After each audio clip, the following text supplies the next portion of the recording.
I'll give you two, but you only need one. Stop this and switch and start it. Oh, really? It takes about a minute, it's about a minute or 45 seconds. Okay.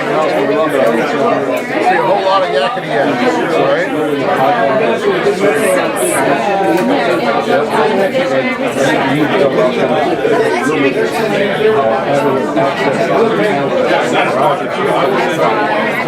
Say again.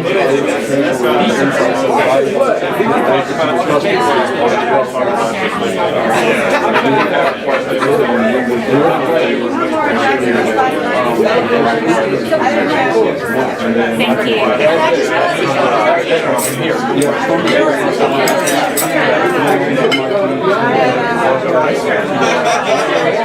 Oh, really? Okay. All right. I'm probably just going to keep going now. I'm not going to mess it up. All right. Thanks. Okay, bye.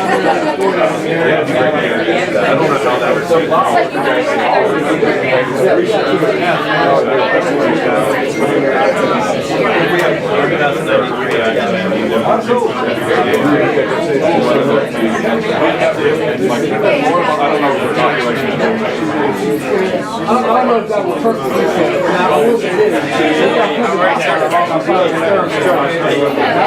Thank you.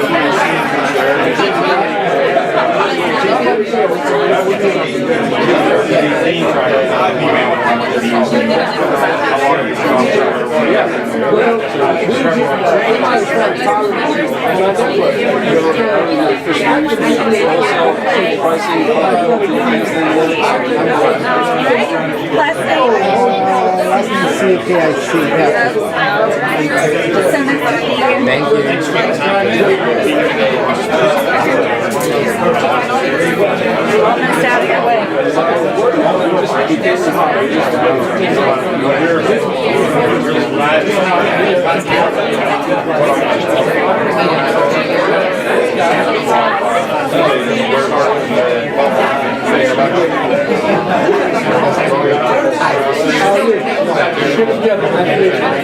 Talking about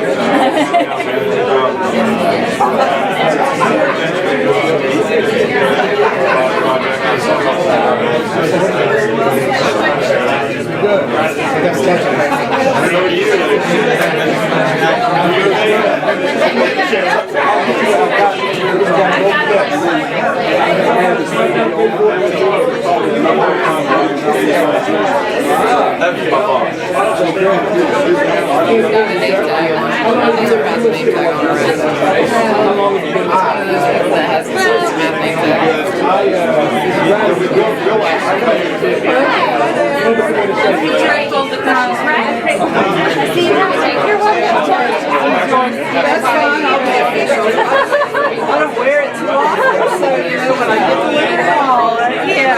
Thank you so much. Yeah, we're live now. We have to rename the events, so you may need to back out and go back in again. no, I'm not even. Oh, okay, we're live now. I got it working, so we had to recreate the event. So I'm just going live.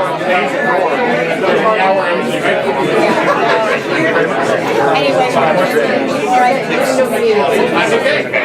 Yeah, I'll give you my card. Not all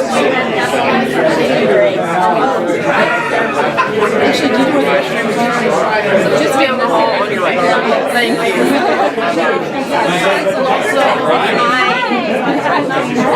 Hi, I'm Lynn. Good to meet you.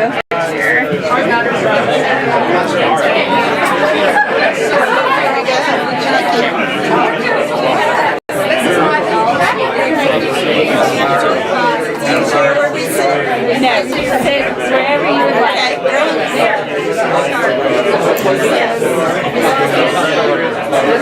Hi.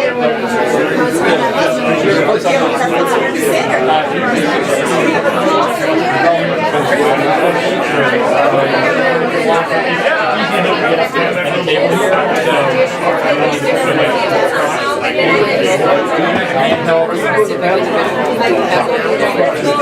Bob. Kendall. How are you? You're here. Well, that's a good thing. There are worse places you can be. The traffic is horrible. Yeah. Still kind of coming down from that.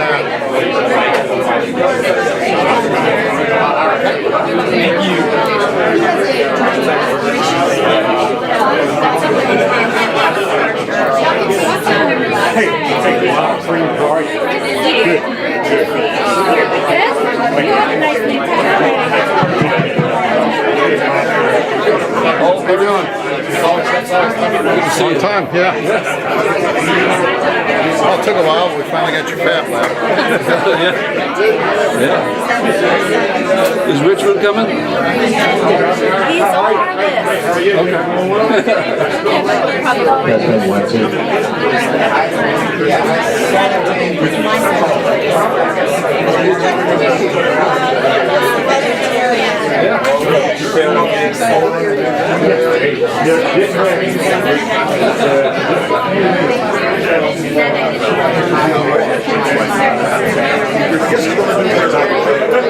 I think so. I mean,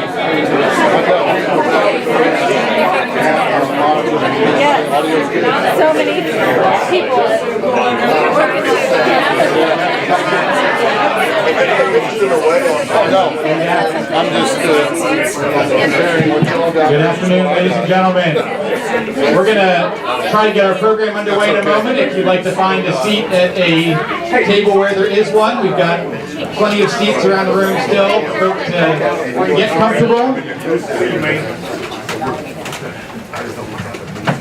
Thank you all for, wow, that was a compliant group right there, I tell you what.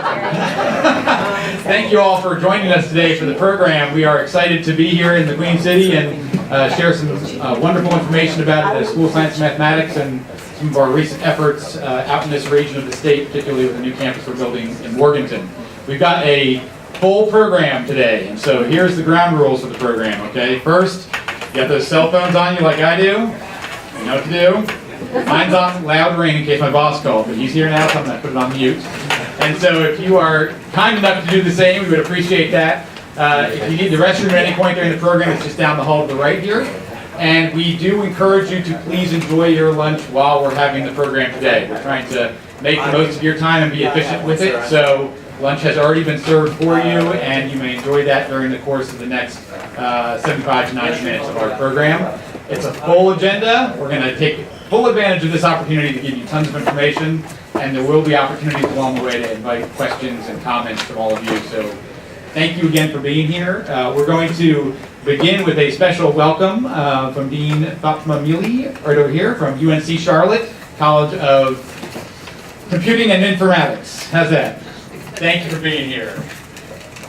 Good morning, everyone. Good afternoon. Thank you so much for the invitation.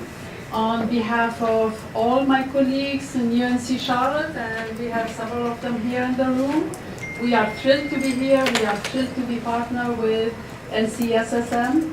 I think an event like this is an illustration of the leadership of NCSSM, its spirit of innovation and agent of change for all of our students and for economic development. UNC Charlotte shares quite a bit with NCSSM in terms of mission, in terms of passion, in terms of values, and I will say a little bit about UNC Charlotte and the College of Computing and Informatics, and hopefully after Chancellor Robert talks, you will see that all of these connections are there. So UNC Charlotte doesn't need an introduction, but I'll go ahead and do that. It's a public, urban research university. So it's a public university. We're really here to serve the state, to serve our students.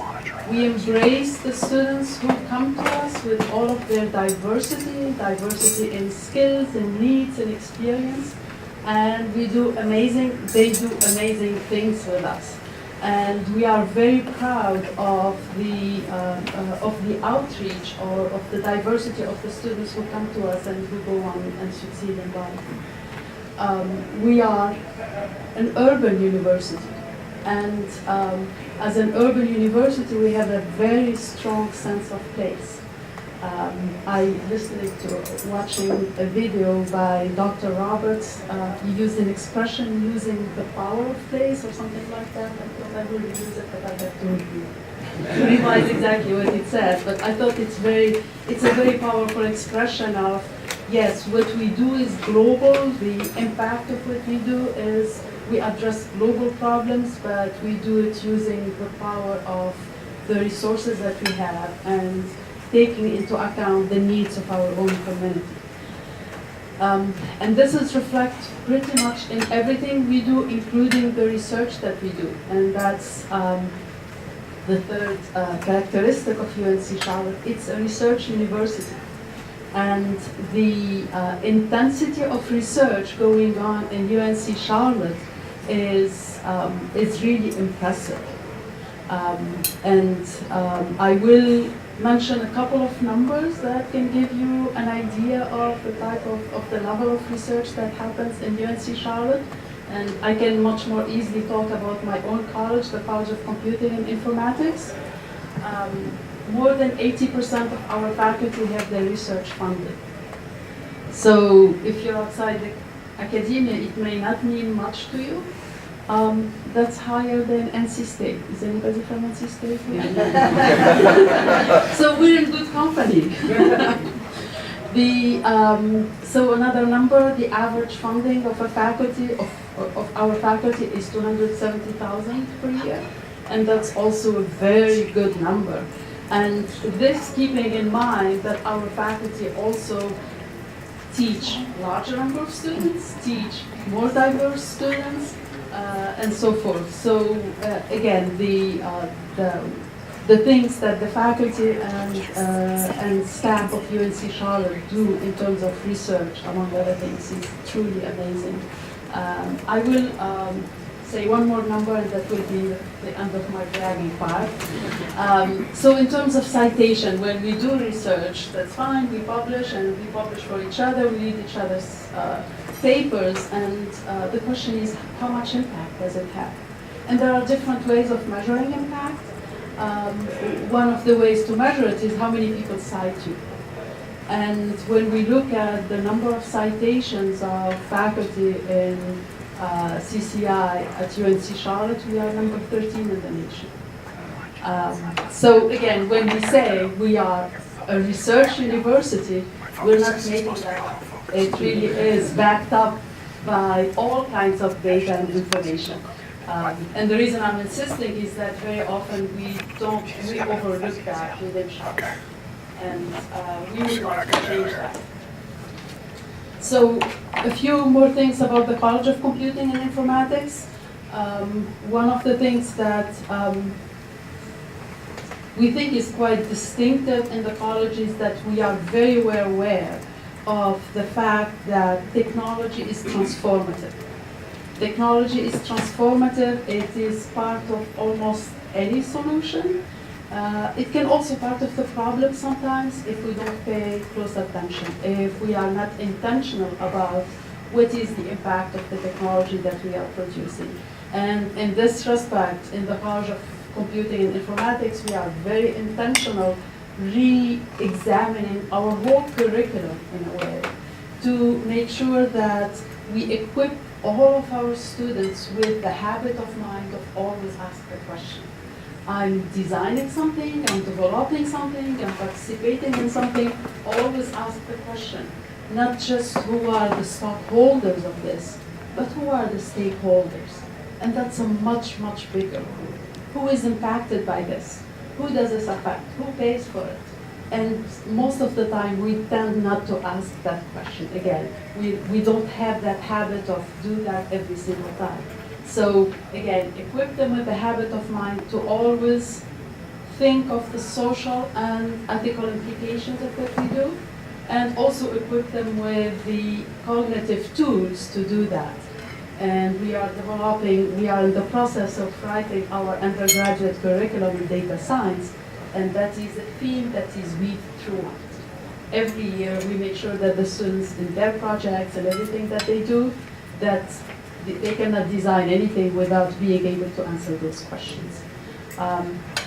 And we are going beyond the education. Also in terms of research, we would like to make it also a practice that every thesis that is published, some of the questions we ask is, who does this impact? Again, who pays for it? And pays in a very broad sense.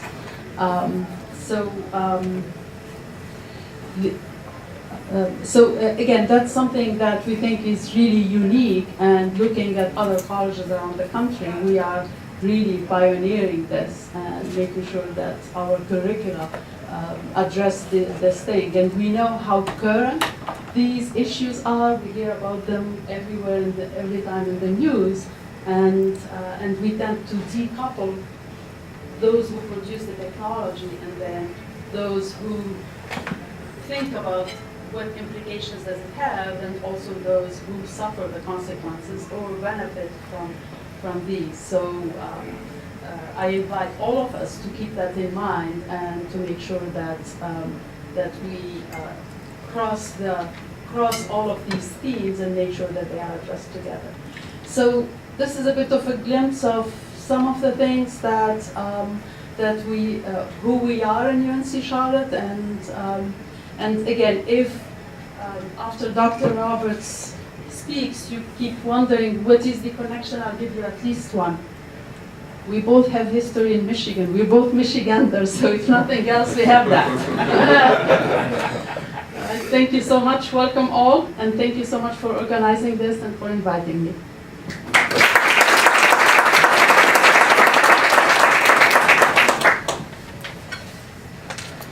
Thank you, Dean Milley, for taking the time out today to be here, and really appreciate your comments. And I think you will see some connections when we get to the sort of the end of my slides beyond the Michigan connection.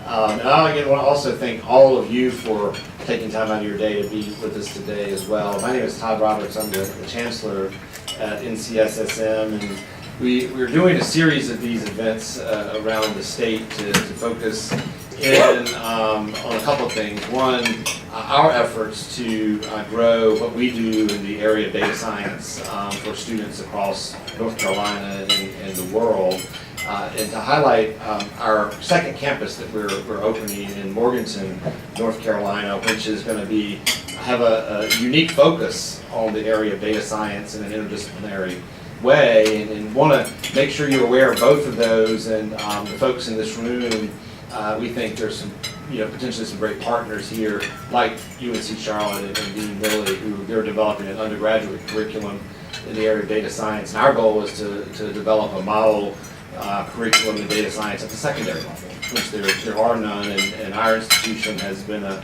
leader now for 39 years and an innovator in the STEM field. And we think this is an area that's important for us to lead in going forward, and I'll touch on that in just a little bit. But I want to give just an overview of the school, and I see a lot of familiar faces here, and I have to meet some new folks who've had children graduate from the school. So some of this, for those of you who know the school well, you'll nod your head, I hope, and probably can do the presentation for me for that part of it.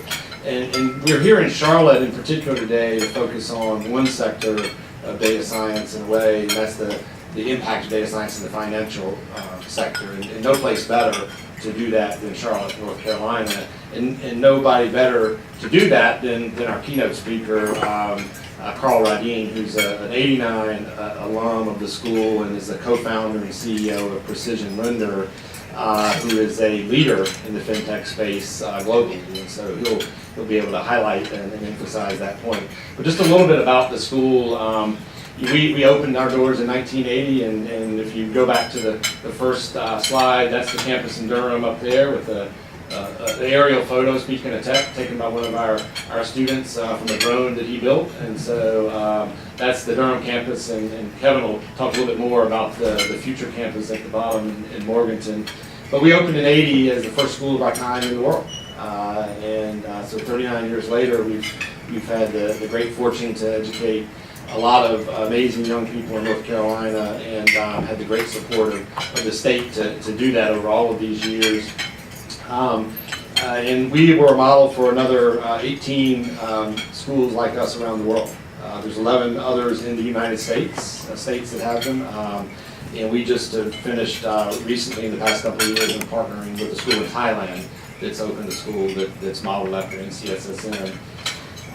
We're also a part of the University of North Carolina system. Some that don't know the school don't realize that we're one of the 17 constituent campuses of the University of North Carolina. So UNC Charlotte is one of those 16 other university constituent campuses, and so we're treated just like UNC Charlotte within the big scheme of the UNC system, and so it's been a great place for us to be as a full constituent since 2007. And unlike in some ways many of the university campuses, we're heavily dependent on state funding because the state has for 38 years in an amazing way provided this type of education that our students get at the school at no cost to them. And so we're heavily dependent on state funding, but what that has allowed is for students, no matter their zip code, no matter their family's financial ability, to be able to have this kind of education that is, in my opinion, the best high school education in the United States. I always think about NCSSM and an opportunity because of the fact that we educate students from all over North Carolina. And just to give you a little bit of a flavor of what that looks like, we bring students in legislatively mandated from all 13 of the congressional districts in North Carolina, so we have great diversity on campus, geographic and otherwise. We have 680 residential students who live in Durham, 11th and 12th graders. And then as you can see, we educate another 400 students through our online program, and those are students that apply just like residential, but maybe didn't want to leave home. And so we teach them in a virtual program. And we also partner with schools across North Carolina to teach another roughly 450 students through synchronous interactive video conference. So our teachers are teaching out of studios in our campus to a class of 25 students, and those 25 students may be from 8 different high schools in North Carolina, high-level STEM courses that they can't necessarily get in their home community. And the state has allowed us to do that at no cost to all of these, and so it really broadens opportunities across North Carolina. And we also have a robust summer program, as you can see, teaching more than 1,100 students in our various programs. So nothing, I think, highlights this better than if you take the map of North Carolina. We're touching students from every county in North Carolina. And many students along the way, 2,500, a little more than 2,500 through our various programs this past year in North Carolina. So we have a broad reach in helping to educate kids across the state. And you know, when I like to think about when you give talented students from across our state an opportunity, great things happen. So if you look at a little bit of that data, almost all of our students go on to 4-year colleges and universities, and the ones that don't typically might have started a company, and they see that as a better route than maybe the 4-year degree, and it has been for many of them. And so we also have an ethic of community service at our school since its beginning, and our students do extremely well across the country and world in academic competitions. You often hear about students in the United States in particular, or North Carolina, not able to compete on the global stage, and that's just not true. You know, so you take talented kids like those we have, and they do things like win the Singapore International Mathematics Competition against 48 other countries across the globe. And so, again, opportunity equals achievement for students. Just to highlight some of our alumni and what we do, Christina is an astronaut, and she's readying to go to the International Space Station. And so this spring, we hope that she'll be up at the space station talking back to students on our campus at NCSSM. So she's preparing to make that trip as we speak. And we have about 68% of our students go on to earn their degrees in STEM fields, which is 3 times greater than the national average. And that's really what the state was set up, our school was set up to do, was to help build those opportunities and grow that talent here in North Carolina. And then our alumni, which we have about 10,000 alumni now, and a large portion, a little more than 60%, live and work in North Carolina, and you can see a little bit of a list of what they do, and through their efforts for our state, contribute back about $500 million in economic impact annually to the state of North Carolina. And the state invests about $22 million on us to operate our school, and so that's a pretty good return on the state's investment over all of these years. And this is just a few of our alumni that you see there, and you'll hear from Carl in just a minute. One of the things I wanted to talk about in reference to data science is, the unique thing about our school is the curriculum. As a part of the university system, we have really total control over the curriculum. And so our teachers have, over the years, developed a really engaging curriculum in all areas. We have more than 30 different math classes at NCSSM, and we have students in our 2 years, students that will take 12 math classes over that 2-year period at NCSSM. So there's plenty of different opportunities across the curriculum. And then another big thing we try to focus on is giving students real-world learning experiences. And so whether that's 2 days a week or on campus or during the summer, students have opportunities to do research at great universities, like some of the students in the summer who live in Charlotte, do research at UNC Charlotte or in the Triangle at our university there, the RTP. One of the fastest growing areas in our curriculum is 5 years ago we did not have a department of engineering and computer science. We had some courses, but we didn't have a department. And now we have a full-fledged department with 7 or 8 different faculty in the department teaching this variety of courses that you see. And one of the areas that we see a real demand from students and an opportunity for the institution is in the area of data science. If you look at the state of North Carolina, is really seeing data science as the future of one of the key ingredients in the future of North Carolina's economy, a real opportunity space for us in our state. And so one of the things that we need to be doing is to prepare those students who are going to be a part of that workforce. And not only that, but part of our mission is to prepare students who are going to be leaders in those fields. And so we see a real opportunity at the high school level to develop some curriculum in this space that will be a model not only for North Carolina, but for the country. The second part of our mission is to advance public education in the state, and we've done that over the years by helping to create opportunities and share those. And this is an area that we think we have a real opportunity. And so we are going to, as part of these series of events, and we look forward to working with UNC Charlotte and their department on helping us think about what this looks like at the high school level, a model program. And we also are really interested in developing a particular institute around artificial intelligence and machine learning. Because as was mentioned, it's not just about the technology, it's the components that go into that in terms of the entrepreneurship and the ethical issues that are related to data science, and particularly AI and machine learning. And so we're in the process of doing this in our campus in Morganton. Gives us a unique opportunity from the ground up to think about what this looks like in a curriculum in a high school. And so at this time, I'm going to turn it over to Kevin Baxter. Just a little intro for Kevin. When we started the conversation about opening a second campus in Morganton, North Carolina, the conversation began really about 4 years ago with the state. And we were, through the North Carolina Connect Bond program, were able to get funding for this. And so we brought on Kevin not quite 2 years ago to help lead this project, and has done a fantastic job of going from where it was just a conversation to, as you'll see now, a reality, and will open in 2021. So it's exciting times for NCSSM and for the state, and we look forward to the role we can continue to play in helping move the state forward and serving the kids of North Carolina. So this time, I'm going to turn it over to Kevin. Thank you, Chancellor Roberts. So my hope here in the next few moments is to just walk you through a snapshot of how we got here with the second campus that is coming in Morganton, and what we really see as the tremendous opportunity for the institution and for the state to maximize an impact around this second physical location out in the western part of North Carolina. Before I do that, I think the best illustration we have for all the wonderful things you heard about NCSSM is our alumni. And I just want to ask our alumni in the room if they could just raise their hand real high, show some pride here. Look, these folks, there we go.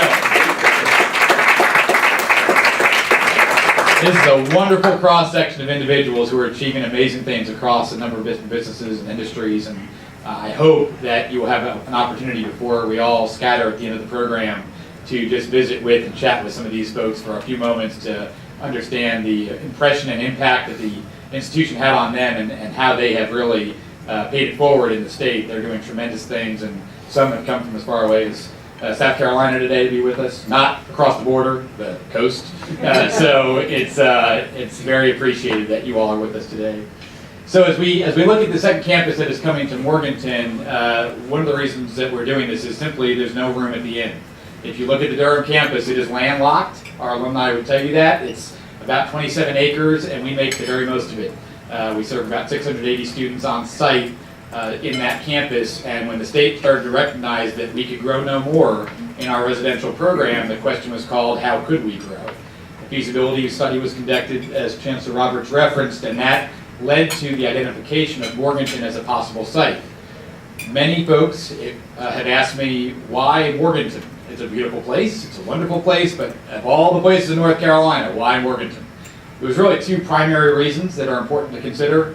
One is that it has 800 acres of publicly held land in the center of Morganton that are possibilities for a site for a campus like this that would not require the purchase of land to put it on. And so that is a very real consideration for the state. The second reason is because there is a huge groundswell of support throughout the Hickory, Lenore, Morganton area, extending out to Asheville, up to Boone, down to Charlotte, of folks who are really encouraging the state to look west for the second campus of this institution. And Morganton really jumped out as an opportunity because it was central to all of these possible places we will interface with the new campus. And so with that, the institution learned of Morganton's inclusion in the Connect NC bond. $58 million was appropriated in that bond as soon as it passed in March of 2016. And that point forward, the institution got its marching orders to make plans to build and then operate a second campus in Morganton for 300 students that would open in August of 2021. So we are on the clock, and we are still on timeline, holding to that commitment with the state and looking to make this vision a reality. It's important to note that the $58 million wasn't exactly well informed from present day construction dollars needed for projects such as this, nor the scope of activity required for a campus like this. This is not going to look like a high school that may pop up in any community around the state. It's a residential program. It has different needs for facilities and operation, and as a result, we have a different size budget than was originally conceived for the idea of a second campus. Because of that, the state has come through in a significant way in the last session to provide an additional $15 million in funding for the construction of this campus. So that brings our total to $73 million that has been made available through the state to construct the Morganton campus. We have a little bit more we have to raise. We're going to do that, and we're going to open it in 2021 and be very proud of what we are able to deliver.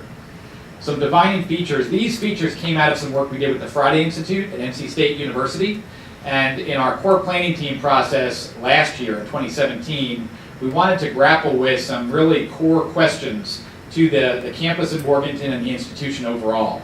Things such as the naming convention for the campus. Will we have the same application standards, the same faculty credentialing standards, the same academic calendar? These were all open questions because our institution has never built a second campus before. And so we needed to understand exactly what's going to look the same and what maybe will look a little different. The defining features articulate ways that we are going to hold true to the standards of the institution that have grown and evolved over the last 39 years. And so you can see on there, we're going to have one application for the institution. If a student applies, they'll have the same standard for admission at any program, whether it's online, in Durham, in Morganton. Students will have the choice of deciding what's their top choice. That's the funnel they'll go into first, and then they'll continue to advance into other funnels for consideration if they list other programs they want to compete for.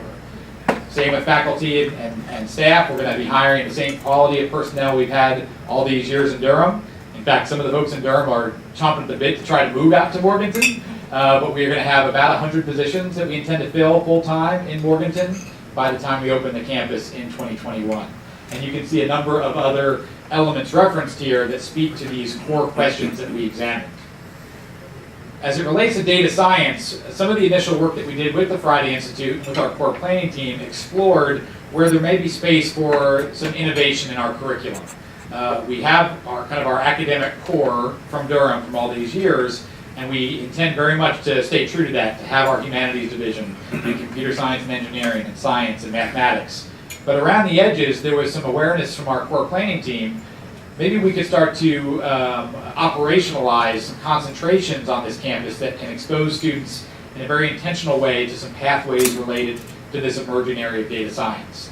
And so we see it very much as an interdisciplinary concept and one that touches any number of fields and disciplines. We've only listed 6 here because these have risen to the top through the exploratory work we've done thus far, and an asset inventory we did throughout Western North Carolina to understand where we could see intersections with educational and industry partners. We're exploring that today. We'll be doing so again tomorrow in Shelby at an event focused more on renewable energy and data science. And then we are intending to have 2 more events later this fall, one in the Triangle next month, and then one in Asheville in November. And you'll learn about those with some information we put out in the weeks ahead. Those will focus more on technology and climate science and sustainable agriculture in particular. So this is not a one-time conversation. It's the start of an ongoing series of conversations that will feed into our academic program activities over the next 16 to 18 months as we develop out the curriculum, the catalog, and so on for the new campus. This is a recap, just in case any of you go back and see your legislators, tell them we thank them in this event, please. We appreciate that. We did receive the $15 million in support, as well as some critical startup funding to be able to hire some positions and have some critical operating dollars to begin this work. Our institution does not have a lot of bandwidth to expand our portfolio of service and activity without funding to do it. And so as a result, we've made some appeals to the legislature, and they came through 100% on our ask this last session. And those asks will continue over the next 3 to 4 years as we build up our operating funding to a point of full-scale scope of campus. We're in phase 2 of our planning. I like to honestly tell folks I have no idea how many phases there are. But this is the second. And so we are excited to be here. We are at the point now where we have 5 steering teams that we are forming. Some are already in place, some are being built out as we speak. So by the end of this calendar year, we anticipate that all 5 will be in operation. And they're examining different elements of really operationalizing the core planning team's master plan for the campus. And so they're thinking about things like external engagement, bringing partnerships into play, the operation and infrastructure of the campus, really looking at best practices, not just for how we operationalize the infrastructure, but how we deploy personnel, how we achieve efficiencies on that campus and overall in the institution, and how we might form synergies with regional partners in Morganton and Burke County throughout the Unifor and beyond. Our academic program and student experience teams are looking to begin their work about mid-fall, and they will really take the next step in articulating precisely what kind of curriculum we're going to deploy on site, the faculty we will need to do that, so we can get into that level of granular consideration. The student experience steering team will look more at what will student life be like on this campus as it relates to athletics and clubs and student government, intersections with the community, service learning, all these different activities that are part and parcel with our experience today, but also very driven by the context in Durham. And so we have a different context to be mindful of out in Morganton. And finally, the Teaching and Learning Collaboratory. This is really a blue sky consideration for our work with the Morganton campus. Part of our mission, in fact, half of our mission, is to advance public education throughout the state of North Carolina. There's been an open question raised as to the idea of physically locating some activity in Morganton on this campus that would really persist in engaging K-12, higher education, as well as our friends, excuse me here, in some regional think tank. This is why your phone's supposed to be muted, people. No one listen to me? So we are excited at this opportunity to do just that. The last part of this is just to review the project scope as it relates to the campus itself. Maybe a few of you in the room are excited about what is actually going to be constructed on site. We have $73 million to build out renovation and new construction of the campus. The site here, I'm going to use this pointer to show I-40, for those of you familiar with it, on the bottom of this pentagon is really exits 103 and 104. If you're driving out to Asheville, you will go right past us in Morganton, give us a call, stop in and see the site. We're going to be located in this area right here, and this is a zoom in of it right next door to the North Carolina School for the Deaf and just to the north of Western Piedmont Community College. Our campus is going to be on 62.5 acres. The developed campus is actually only about 23 acres right here, but we've got some woods. And so we're going to have a nice set of green space on this campus, on this rolling terrain in Burke County. The campus includes all of this except for this future wellness center. This is identified as what we will be raising private support to build out and hope to have as a trailing project that would open in 2022 is our goal. The wellness center itself, this is the rendering of it. For the low, low price of $10 million, it's yours. So give me a call if you're interested. We are excited to be able to try something new in Morganton, and that is to package all of these wellness functions in one space. So in Durham, they've been decentralized historically, where we have recreation, a health clinic, counseling services, athletic training, and so on. We want to bring them under one roof and give them all the exposure and connectivity that they can enjoy in one facility. And so that's the goal with this new construction.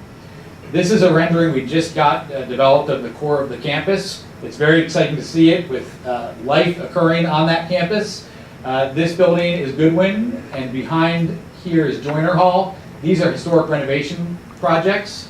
New construction would be the wellness center, the commons, the dorm, and then we also have the barn at a view. After today's presentation, you're going to get this presentation on email, and I would invite you to click right here when you do, and you'll see a fly-through of the campus from really the ground level of all the new buildings being created. That's your quick snapshot of what we're doing out in Morganton. Again, the work is ongoing. We've started it, the ramp up in advanced planning last year. We're continuing through the active phase of work, and we're going to move forward with hiring personnel, bringing on steering teams, and having more of a presence on site in the next 18 months.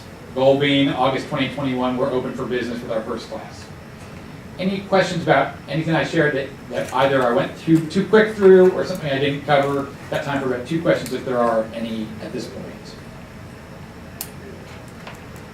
No questions?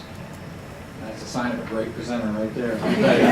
So we're going to just zip right along here. I have the pleasure to introduce to you Carl Rydeen, who is one of our all-star alumni for the School of Science and Math. And I think I could go on and on about Carl. He wouldn't appreciate that. Instead, I'm going to say one thing about him, and that is he is the example of how an alumnus or an alumna can make an impression on their institution, give back in a way that is meaningful, impactful, and allows students to realize opportunities that perhaps were not there during one's own experience. Carl has done just that. He's been a model for us as an institution. He served on every board we have, probably multiple times, and we appreciate his service to the school, the state, and to be here today to share his presentation with us. Thank you, Carl. So I don't have a presentation. So I was just going to talk, and for those who know me, there's a couple folks from my team. I'm good at telling stories, and when I get started, sometimes there's a saying around the office that you just got Carl'd, which means like I got you in the office and I told you a story, and I think they mean it affectionately. I hope they mean it affectionately. So what I was going to try to do is 3 parts, and I'll try to keep it to 10 minutes or so. One is why I'm so passionate about the school and why I care so deeply about it. I'll talk to the chancellor about the school has had a transformative impact on my life and the trajectory of my life, and it's really a debt that can't be repaid. They're an equity investor in my future, so I feel the need to continuously give back and pay it forward and provide those opportunities to other students, and also to see it expanded. So I want to talk about 3 things. One is why I'm so passionate. The second thing is Morganton and what it means for the school and what I've seen as an outsider, as a board member and others. See it kind of light the flicker within the faculty of the school and within the community as a renewal process, and I think that's really important. And the third piece I'll touch on, which I may give short duty to, is what I truly believe is the transformative impact of AI, machine learning, data science on the future. So the school's mission is wonderful. I helped as a strategy team create it, or part of it. But I boil it down to one simple statement: is the goal of the school is to build the leaders that the world's going to need 20 years from now, right? So we got to think about where the world's going to be. When I was at the school, I was lucky enough to go there. They had a VAX and an MV 4000, which are, for those who know, is a mini computer up in the top of Watts Hall. And for students, you had a Commodore, 64, an Amiga, a PC AT or something in your dorm. There was a set of kids on my hall who competed in the, it was the World Math Modeling Competition. And the problem was pretty fascinating. It was, here's the inventory of all the, it was the 80s, so it was Don Johnson, drug running and stuff. And the problem they gave them was, here's the inventory of all the assets the U.S. Coast Guard has along the coast of Florida and the Gulf. Here's the range and the distance from they can be seen, their fuel economy, all the parameters. Here's the assets the drug smugglers use to get shipments into the U.S. How do you optimally deploy those assets along the coast of the U.S.? That's a pretty tough problem. And these kids strung telephone wire through the trees from the VAX and the MV in the top of, we didn't have the internet or networking in the dorms or Wi-Fi in those days. They strung telephone wire through the trees into the dorm, down through the hallway, into their rooms, and were constantly running simulations and models on how to best do that. They then went to Washington, D.C., presented their findings, competed against Stanford, MIT, Berkeley, all the big names, and then they won the competition. It was the National Undergraduate Competition for Math Modeling. They called them up to give them the award. They thought it was a small school in North Carolina that was going to win this thing. They thought it was a small college in North Carolina that was going to win this thing. The kids come up and they're high school students and like, wait, you can't win this. You're high school kids. And the chancellor at the time, to his credit, actually said, well, look, technically the rule says it's open to any undergraduate institution, and you don't get much more undergraduate than high school. And they let them keep the award, but then they closed down the competition for future years, so to save the embarrassment of the other folks. But a little bit about me and how I ended up among a group of folks like that. I grew up in rural eastern North Carolina, single parent household with my mother. She was a waitress, sold radio advertising for a country music station. I was telling Laura on the ride up here, I actually have met Waylon, Willie, and all the boys back when I was young. But I was a free lunch kid in school. I tested really high on all the tests. I was in the AG program, the GT program, and I used to joke the folks in Raleigh every year would figure out what to call us, something different. But in 8th grade, I probably missed 25 days of school, just not showing up. I probably spent another 20 in in-school suspension, nothing horrible, just the teachers, I'd do something mildly funny, but not against the rules, and they would say, I got to put you in in-school suspension, and I go, yeah, I know, and we'd go. And the reason was I was bored out of my mind. I wasn't being challenged to the degree that was necessary. I was a high B student, all those things. 9th grade I had a teacher, her name was Miss Joyner. She was teaching geometry, which was an advanced class for Mount Olive Junior High School in Wayne County. And she said, my job is not to teach to the bottom or the middle, my job is to teach to the top. I'm going to make sure no child here is left unchallenged because this is the top class we offer. And the first time ever, I sat up in my chair and I said, oh, this is on, this is what I've been waiting for. That year I missed one day of school because I was deathly ill. I had a 100 average in all of my classes. And the next year I was president of the Honor Society that I'd heretofore never been a member of. And the reason was because Miss Joyner challenged me, right? In 10th grade I went to Southern Wayne High School, and nice people there, but my Algebra 2 teacher kind of read from the book, and I could see myself kind of backsliding to where I was. And Miss Joyner reached out to me, she said, they built a school for kids like you. It's in Durham, and that's where you need to go. So I applied, interviewed, in the interview process, I interviewed with Ross Baker, who taught embryology and evolution, and I told her, in the interview, I said, you built this school for kids like me. and she let me in, and she agreed, I guess. When I went there, for the first time, I was around kids whose parents were doctors and professors and saw the world differently. And the kids who won that math competition, the kids who were taking the highest math possible, you get to see that they put their pants on one leg at a time. Literally, you get to see that they put their pants on one leg at a time, and they're just like you. And I will tell you, the experience I had going through that school really did change the trajectory of my life. I went on to NC State, got a degree in electrical engineering, designed notebook first notebook computers ever for IBM. Did an advanced medical device startup, went back to MIT, which, by the way, I didn't know what MIT was. I didn't know what that meant, right? And so, being exposed to it at the school. I got a Master of Electrical Engineering MBA, worked for Bain, was in the venture capital business, started a business, built it, sold it, started another company in 2009, which is Precision Lender. We've then grown it to about 150 people spread around the world, with offices now in Charlotte, Cary, London, Sydney, Manhattan. We opened some other ones, so I think that's it for now. And we employ quite a few people here in the state, and we built a great place. We've got great partnerships with banks around the world. Trevor from Bank of America is one of our clients who's here today. And why I'm so passionate about the school is I think about where I would be without the school. I wouldn't have been a statistic. I would have never been a dropout. I would have never, the stuff I was doing to get this was never going to put me in jail or anything. I was going to be muddled through. And one of the things that I think about is, in North Carolina, our most precious resource is the talented young people we have. And I think in many ways, our education system, while good, it kind of squanders that natural resource. It doesn't let them be all they can be. And the school's motto, which I love, Maya Sopus Moeo, which is, I accept the greater challenge. They attract a certain type of kids who the proposition you give them is, leave all your high school friends that you've known forever, where you're probably going to be number one in your class, go live here with a bunch of strangers, be challenged like never before, academically, socially, every way possible. And you probably have no hope of being number one in your class here. You're probably going to have a moment where you go, oh God, what's going to happen to me? And the kids are like, heck yeah, sign me up for that. They're a whole different breed, and you attract them, and you give them a place in a community, which I think has been quite amazing.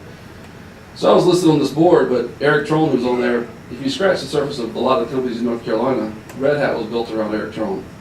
Pendo is also built around Eric Trone. In Raleigh, and Precision Lender, and there's plenty of others, right? I teach an entrepreneurship class there and have folks come back. In Laura's class, Alan Klein is a partner now at Vista Equity Partners. He was a creator of Fandango, which you probably used to book movies, right? And you kind of dig under the surface and you start finding these things. And I tell folks, if we can simply find a way to develop the talent we have in the state, keep them here in the state, the economic impact we can have in this state would be mind-boggling. And we talk about $22 million a year into the school, $500 million of impact. And I always tell them, if you have a machine, you put $22 million in, it gives you back $500 million. How much do you put in the machine? You put another 20, you put more into it until it stops. So, when the rest of part two, why I'm so passionate is, I think about what would happen if I hadn't had a chance to come to this school. And it would have been a significant impact on my life. When the opportunity to open a Western campus opened up, for me, I look at it every year. I don't know how many students you had apply last year, but we turn away an enormous number of students that I know would have the school would have the same impact on them, and they would have the same impact on North Carolina and the world at large. And so, one more. And so the chance to expand that both through distance education, through outreach, through the interactive video conferencing, and through another campus and expanding that educational opportunity, I think is absolutely critical, and I think it's an amazing thing. They're also doing it on the western part of the state to fully engage the western part, the businesses, the community, the academic institutions, the western part of the state, just as the school's done in the triangle really, really well. There's some magic that we can, I think, transplant to the western part of the state. The last piece I want to talk about, and then I'll stop, is what I truly believe is the transformative nature of AI and machine learning. And folks talk about it as the fourth industrial revolution. I think it probably is. When I was starting out at School of Science and Math, again, we didn't have internet or Wi-Fi or smartphones or any of those things. So they strung telephone wire through the trees to make that stuff work.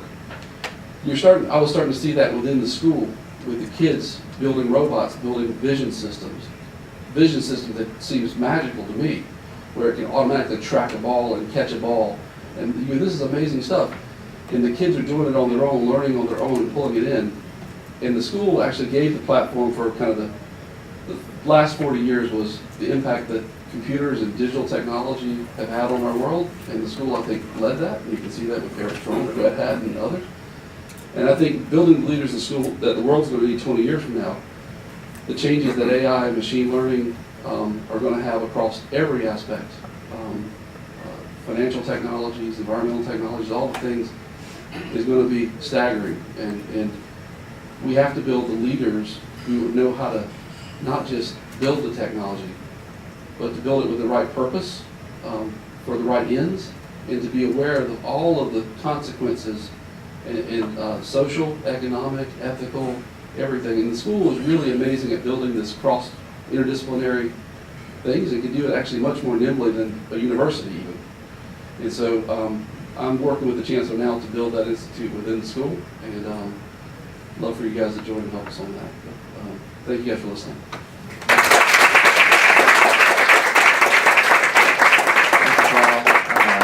Thank you so much for being here today and speaking with us. And as you know, as an example, and quite frankly, Carl mentioned, the many alumni, but when he tells his story about the impact of the school on his life and the transformational nature of it, that really captures the essence of what the founders of the school intended when they opened the school. So at this point, we're going to turn over to my colleague Brock Winslow, who's going to help facilitate a panel discussion. And we have a number of the folks that have already spoken, Millie and Carl and some others who are going to join us here on the panel discussion with some prompts around the topic of data science and its importance. And we also will have some opportunity to open it up to the audience as well. So Brock. And I'll invite our panelists up, and we'll get you guys seated up here. I think the first thing I'll do is we'll start here.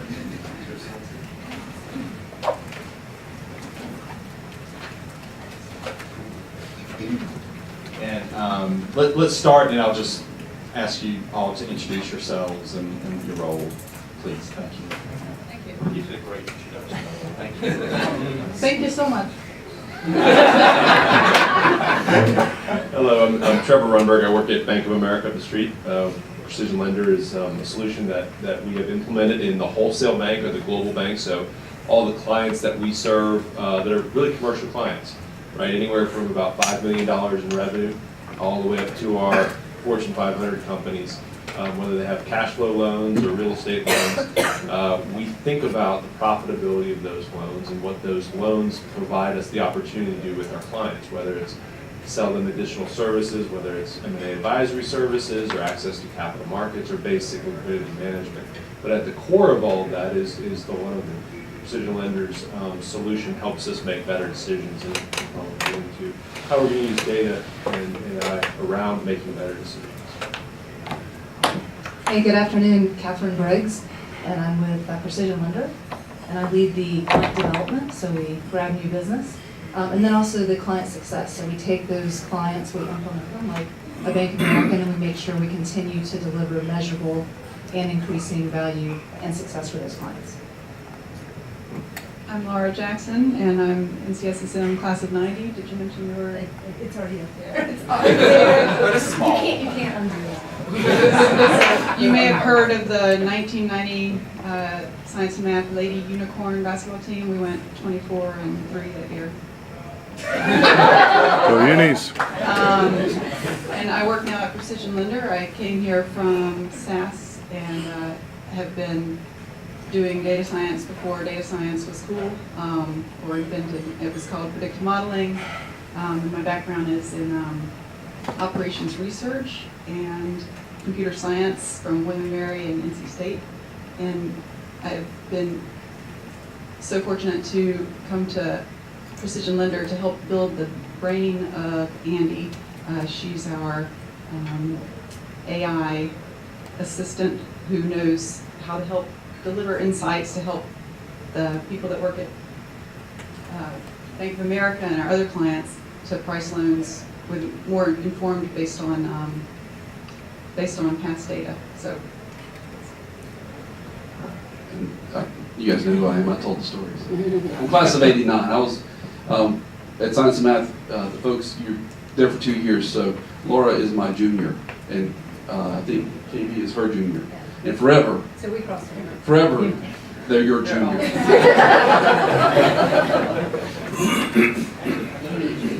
I want to, I'll just speak loudly. Interested to build on some of Carl's thoughts about where he grew up in North Carolina and sort of the impact that science and math had on you then, maybe even in ways that you never could have foreseen that helped you be where you are now. Just to kind of kick it off, since we have so many alumni and others in the community in the audience. Sure. Trevor asked me that same question. So I would say I was probably on a reasonably good path. I was here in Charlotte at Myers Park High School. For me, though, science and math, as an only child, it was really the first time I was around a lot of other kids, and I mean a lot of other kids. So going from the only child in your house to 10 or 20 kids on your dorm hall, and then the diversity of that. You guys know what Myers Park looks like. It looked even less diverse 30 years ago or 20 years ago. So that was phenomenal. And then just the independence that these young kids get. They're allowed to make mistakes, but it's in a safe way where they're supported by the faculty and the dorm counselors and the rest. Really transformative. And then I would say the last thing, I didn't even think about it until Carl mentioned something, but certainly there's always those kind of gender norms, even more so 20 or so years ago. I was there when Ashley Ryder was there, who is one of the smartest math folks, and I was like, oh my gosh, a woman, a girl is the smartest in our school, because there is usually one that's always the smartest, and she was there. And so that was really, you didn't see a lot of that here in Charlotte. So that was the impact. I think the biggest impact for me was socially, coming from not being challenged, as you mentioned. I definitely wasn't headed towards jail or anything, or even in school suspension. But to suddenly be just another fish in the sea of fishes, and to feel normal or average, and to I was hungry for more and more challenge in my classwork, but to be able to share that hunger and passion with a bunch of other kids, that was huge. Laura, remind me where you grew up. Born in South Carolina. By the grace of God, I came to North Carolina. And I grew up in Statesville, and then moved to Durham just before starting science and math. And we'll let you keep the microphone, and we'll just sort of work it this way. But sort of another question, just sort of prompting our discussion. In regard to the employees, and Precision Lender might be something of an exception because they're coming from science and math, maybe, but or in terms of the students that you're seeing coming to your school, are we doing a good job these days in preparing young people for the kinds of careers that you offer at Precision Lender, the kinds of workforce you need at Bank of America, and for the type of education that you can offer at Charlotte? We'll just have a round of that. So the question is, are you doing a good job? And I see it's North Carolina in general, I think. So look, let me speak to kind of what I've heard here, which is this is the exact type of employee that I'm looking for. So if I think back 3 years ago, so I run a strategy function that looks at across our wholesale portfolio, which is a very large portfolio. I would say that 90% of my staff had a very clear business background, came from the line, understood how we delivered to the client. If you look at my staff today, I would say upwards of about 40–45% have some level of quantitative ability, some level of coding ability, advanced coding, advanced math backgrounds, came through the bank in our quantitative analyst programs. And so it's a key need in kind of understanding how we deliver information and analytics to really make a better decision, because it's not just you got the data and it shows up, right? There's a huge chain of events that need to happen in terms of what you do with that data and how you actually bring it to bear for making better decisions. So it's very important to me.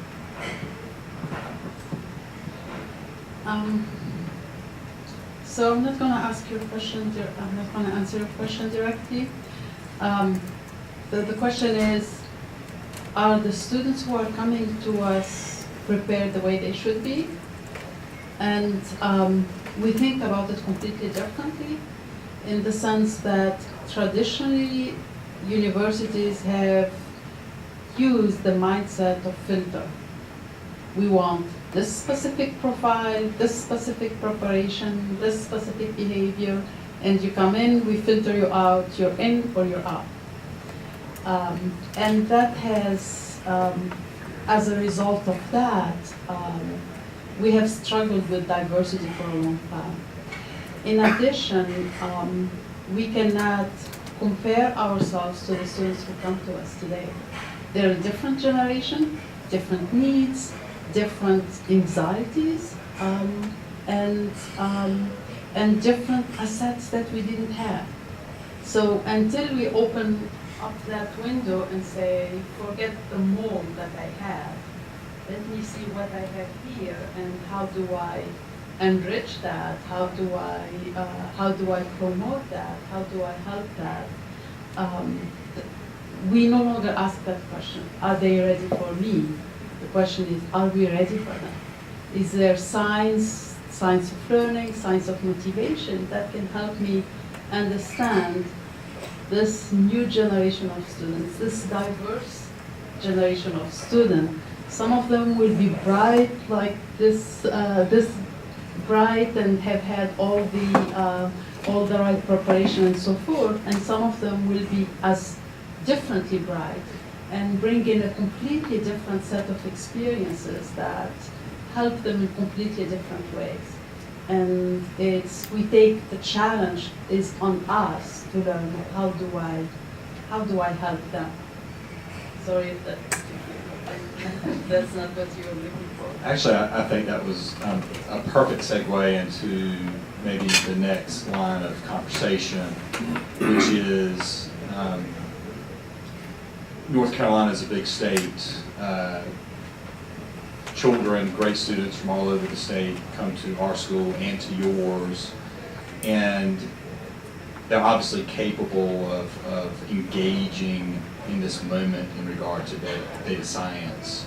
How do we, as a school system, both the undergraduate level and in your graduate programs, but then extend back into secondary school and earlier even, begin to prepare them for that moment and expose them?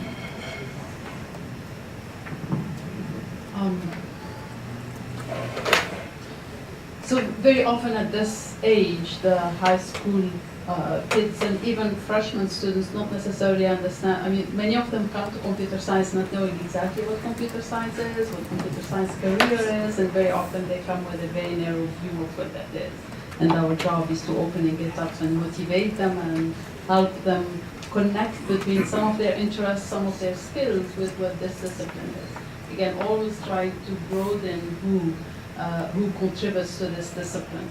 So we are currently developing our undergraduate degree in data science. And we started out by putting some design principles that will guide the whole design. And so some of the design principles, it has to be multidisciplinary, it has to be inclusive, and we want to make it, and the same thing, some of the slides that you had listed, a number of areas in which you are applying data science. We want to actually ignite the interest in data science for students interested in economics, students interested in social sciences, students interested in criminal justice, students interested in geography, in urban planning, etc. So we are trying to design the curriculum so that every student can see some problems that relate to their interest, and then the math and statistics becomes the tool that they apply to that.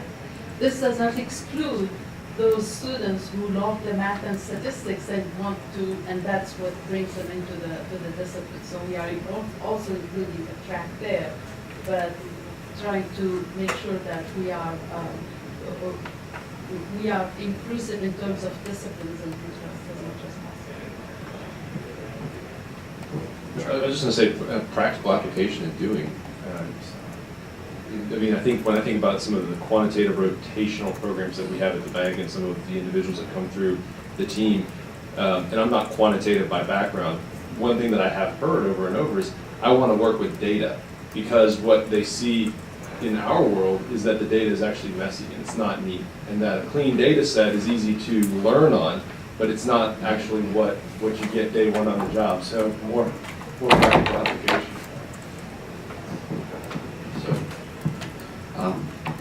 When folks talk about education, lots of they focus on kind of the knowledge that is transferred.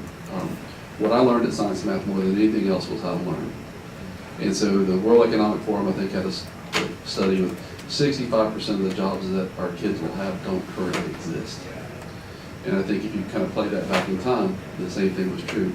So learning how to learn, not just what you learn, and learning how to learn collaboratively with others and learn from those around you. Science and Math, I think, the community does a tremendous job where a lot of folks come in, used to be the top person in their high school, and it takes you down a notch and infuses you with a great deal of humility in a really good way. And I think there's something magical about taking the best kids from around the state and infusing humility in them where they're not going to be number one, putting them in a social circumstance where they have to learn to work with others, to literally, you're in a dorm with a bunch of folks, strangers you just met yesterday. And I think being able to work as part of a team, being able to work as part of a community, and being able to learn how to learn is probably the most important things. And if you do that kind of directionally correct with where the knowledge they will need, everything kind of works out. That's my belief. So.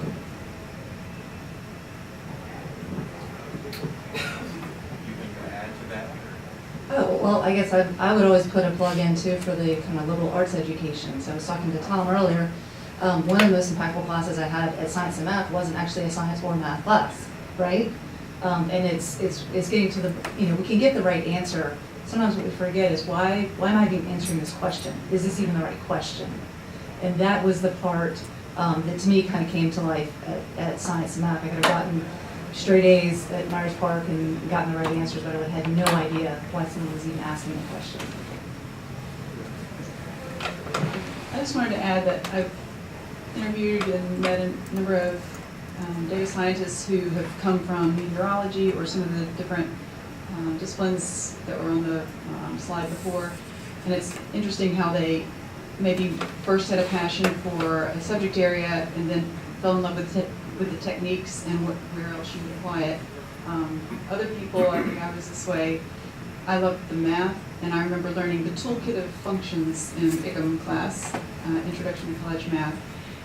And you had to memorize these 10 functions, and then you could see, oh, you can apply it here or you can apply it there. And that big picture view and then seeing everywhere you could apply it, that was exciting to me. But if you can reach both kinds of people, because of course there's two kinds of people, and also infuse them with the concern for the impact, positive and negative, that their work is going to have. That would be a great school. Can I send my kid there? She will be the second class.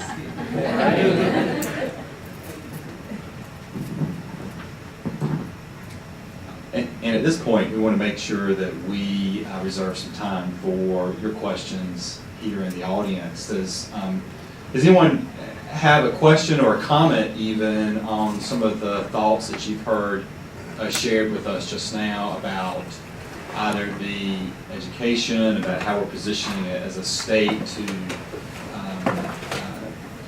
engage in this sort of new phase of the economy, if you will, or and how this particularly applies to the western region of the state or Charlotte, since we're here in Charlotte.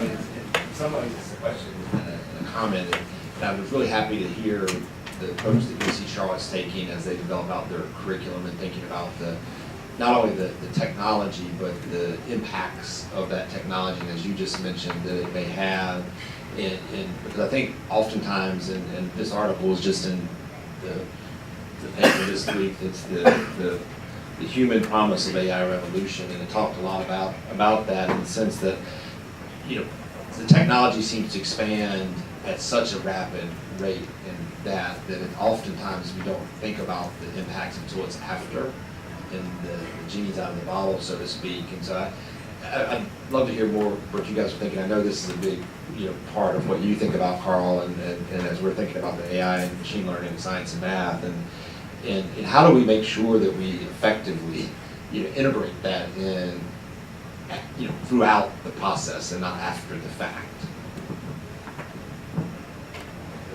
I think people know I have pretty strong opinions on this, at least these folks know, is that I hate the term AI.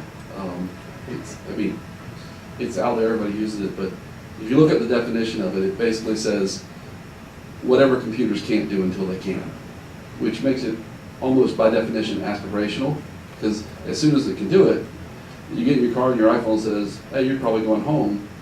It's 5 minutes to home in the traffic, take this route. That's not AI anymore. It's there. And really the kind of thing that I think where AI and quotes around it is really making progress in people's lives is intelligence augmentation, right? Being able to augment the human, to make the human better. I gave a whole talk on this called Build Iron Man Suits, Not Terminators.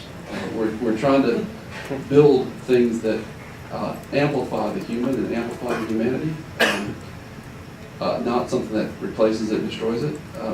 And I think there's a sea change coming. A lot of the news media gets excited about AI is going to destroy jobs and other things, but when you look in the jobs that they're talking about, a lot of times there were jobs that were outsourced to other countries where a person was taking data out of this system and putting it in this system all day, right? They were doing something a machine should have been doing. And I think we're going to switch from the world where we interview people to say, is this human worthy of this job? Where we actually interview job, is this job worthy of a human? And if you flip that around and start thinking of it that way, you start saying, well, what's the things that makes us uniquely human? Empathy and judgment and connection with other humans and those things. Those things are going to become much, much more valuable because just moving data around and the other stuff, it'll be automated away. So I think it's connecting that full circle with the interdisciplinary approach that we've talked about, where there's philosophical issues, there's ethical issues, there's just understanding what it means to be human, connected with the technology you're building, I think allows, if you're going to build the leaders that the world needs 20 years from now, that's what you need to do. That's I have strong opinions on this, but you tell me, she actually knows this better than I do, probably. Yeah, I don't know. In terms of the impact of AI on jobs, I think it's much bigger than what you are saying. In a sense, we think, of course, some jobs, they should be automated because nobody should be doing that all day. But the truth of the matter is, most of our jobs have a good percentage in them that is that. And the automation is not happening by saying, these jobs disappear, these stay.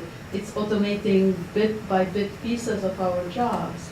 And we may be moving towards a society where not everybody will have a job, or there won't be as many jobs as there are people. And that's something that we need to think about very, very hard, and to say right now, we self-define in terms of what we do. And if you take that, we're at loss. And I talked about the anxiety of our students earlier. That's part of the things that we need to start thinking about. And you are more than what you do. There are other things. The notion that what you do all day from when you wake up until you go to bed is work. It's not universal. It hasn't always been the case. So there is that aspect. The other aspect, and I'll point to my colleague, Dr. Chukish, who, with other faculty, their research is on some of. This is one of the aspects that we think about, is how these large machine intelligence systems, if we don't pay attention, they take some of our biases and so forth, and they reproduce them, magnify them, legitimize them, and most of the time we have no clue that that's happening. So this is why thinking about these problems in a deliberate way is extremely important. So it's a very complex problem, it's a very broad problem, and this is why we're very passionate that these are really problems that we need to start discussing and facing and engaging in and putting resources in. Can I ask a question?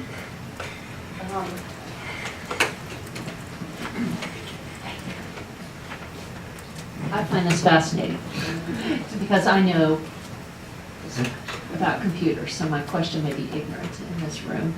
But for two perspectives, because I heard Elon Musk talk about AI and it was terrifying. And first of all, why, especially at NCSSM, and I have 2 children that are going to have gone through, why isn't computer science, just like math and English, why isn't it required all the way through? You know, not everyone's a mathematician, but everybody takes math. I mean, you need to know a little, sort of going through. It seems like that's where education ought to be, from the ignorant, you know, you sit back here and know nothing. And then second, I've also noticed with my own daughter in the gender gap with computer science, who was a unicorn in 2015. She became very, even though she had the NCSSM experience and she did some programming, when she got to Georgia Tech, she was so intimidated because everyone knew more than her that she was like, I can't succeed at this. So she's going to be an engineer, biomedical engineer, and is moving down that path, but she immediately got into a really competitive computer engineering program and I am so much less prepared because kids have been doing things since they were 13. There almost needs to be sort of 2 tracks. So that's just my personal anecdotal information.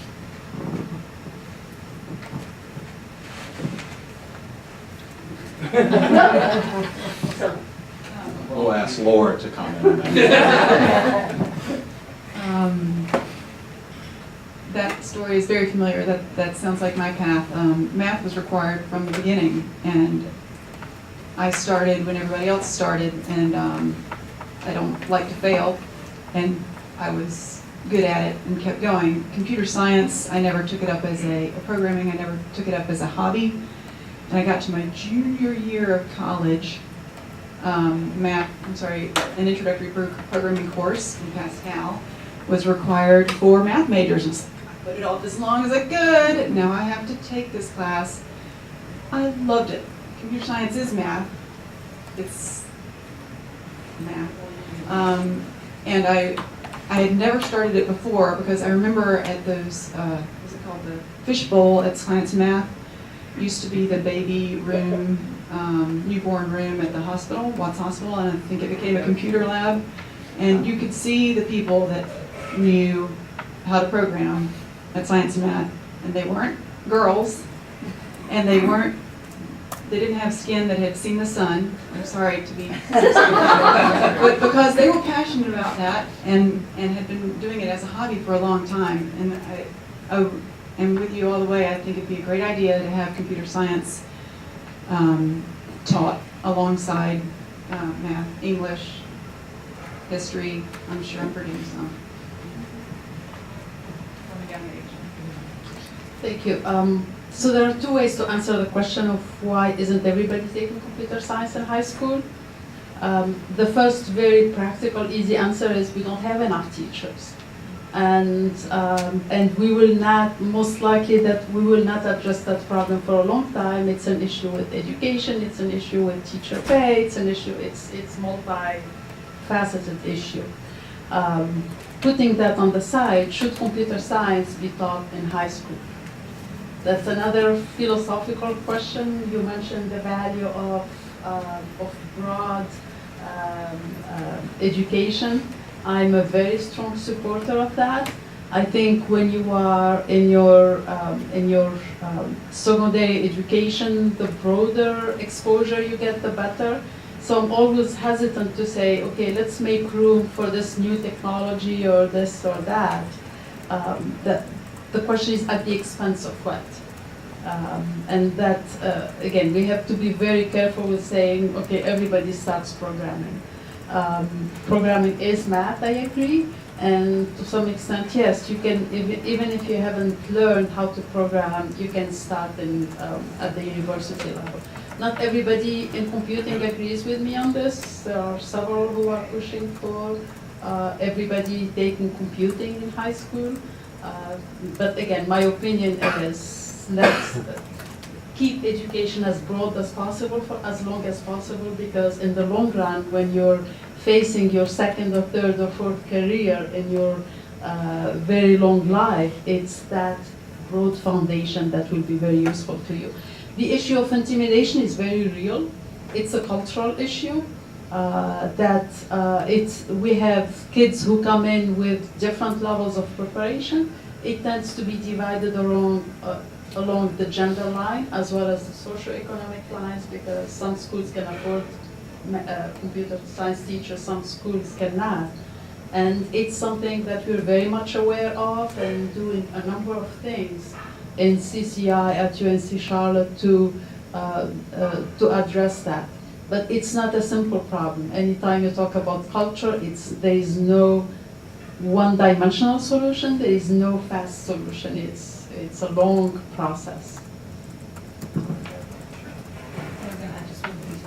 I was going to say, again, I think one of the reasons that Precision Lender has been successful is that we're not a company full of coders and developers, right? So I have a background as a banker and then a borrower and then working for a regulator, and it's that richness of experience and exposure and perspective. So it's the blend of both of those things, not just at Precision Lender, but really probably at any FinTech company that improves the likelihood of success. Great example of a company that has a tech company that has two female members here as a part of the panel. It's a great testament to that. One of the ways that we're beginning to think, maybe think of this as my colleague Kendall Hageman, who's a director of distance education.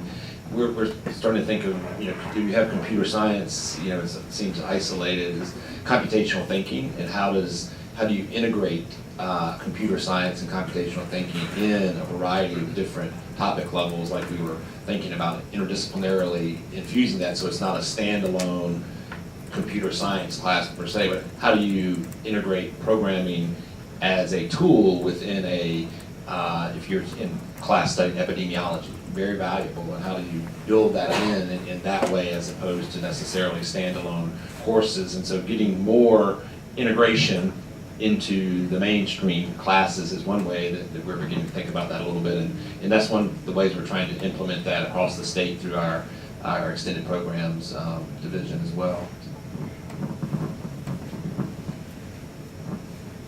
And being cognizant of the time, I'm going to wrap this, tie a little bit of a bow on this, and make sure everybody is headed back out according to schedule. But I just wanted to make the observation, really sort of inspired by all of your comments, that and the Chancellor Kevin kicking us off, that our school, operating for almost 40 years now, was really founded to kind of build on Carl's comment to think and prepare children for the future, in a future that we could not even perceive at a particular time. And here we stand sort of on the precipice of opening a school in Morganton, and we have permission really to do that in a really enthusiastic and thorough way yet again. And so what a great opportunity it is to join together with alumni, many of you in this room, members of the business community. Thank you so much, Trevor, for being here. Thank you for being here, to higher education and our constituent partners in the system, to really convene and begin thinking again and anew about how we prepare ourselves in the next generation for a future that we can't even predict. But I think with this team, obviously we have a lot of optimism about our ability to do that. So thank you again for being here. We so appreciate your participation. Thanks everybody in the audience for being here. We really appreciate your time here today. And if there are no other housekeeping announcements, At least one, there's always a housekeeping announcement. We'll be here to mix and mingle as long as you're able to be here. Thank you so much, Brock. And let's give our panel a hand for...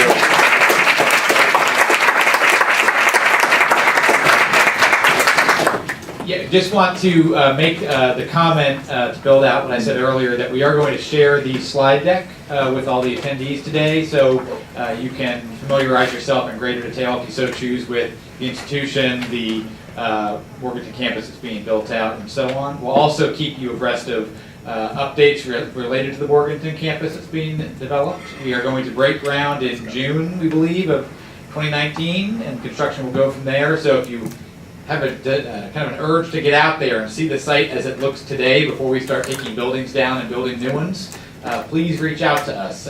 Myself or Dana in our office be happy to engage with you and show you the site and talk to you about ways we might partner with you, your business, your institution, whatever it may be.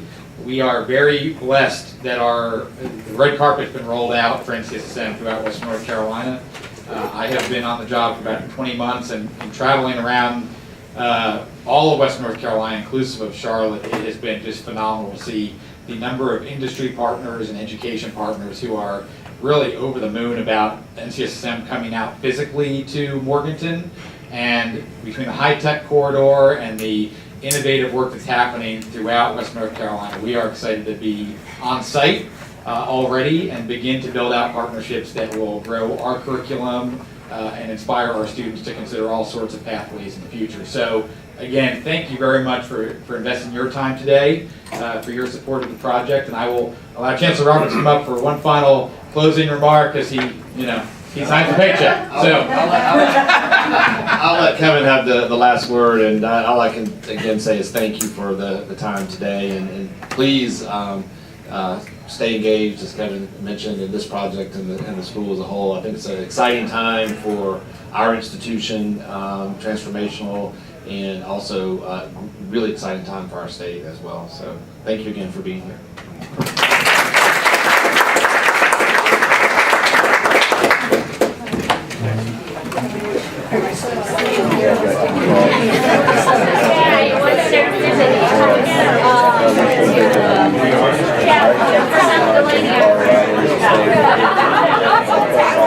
Yeah.